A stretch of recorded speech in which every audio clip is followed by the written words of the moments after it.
Welcome to our channel. Today we how to connect with Slack for improved team communication and sales. Quick tutorial step by step clearly. To connect with Slack for improved team communication and sales, start by opening your Slack application.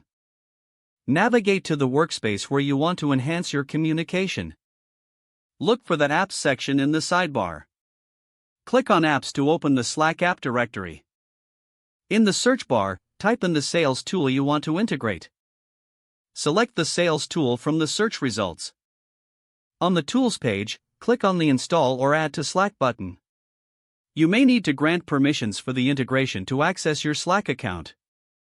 Follow the prompts to authenticate the connection between Slack and your sales tool. Once connected, customize the notifications and settings as per your preference. Navigate to the channel where you want to enable the sales updates. Use the apps command or settings within the channel to configure message preferences. Encourage your team to engage with the newly integrated tool by sharing information and updates. Schedule regular check-ins within Slack to discuss sales performance and strategies. Utilize direct messages for one-on-one communication to address specific issues. Take advantage of Slack's search feature to quickly find past conversations or shared files.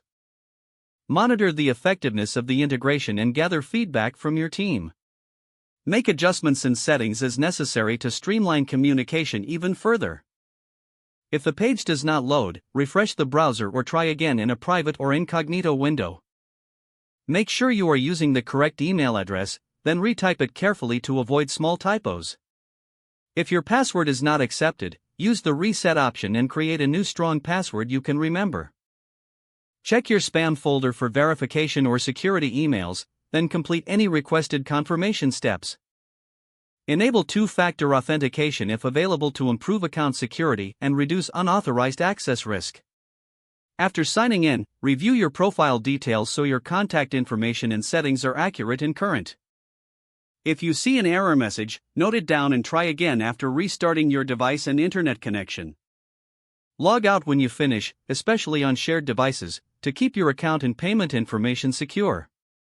If the page does not load, refresh the browser or try again in a private or incognito window. Make sure you are using the correct email address, then retype it carefully to avoid small typos. Don't forget to like this video and subscribe to our channel for more step-by-step tech guides.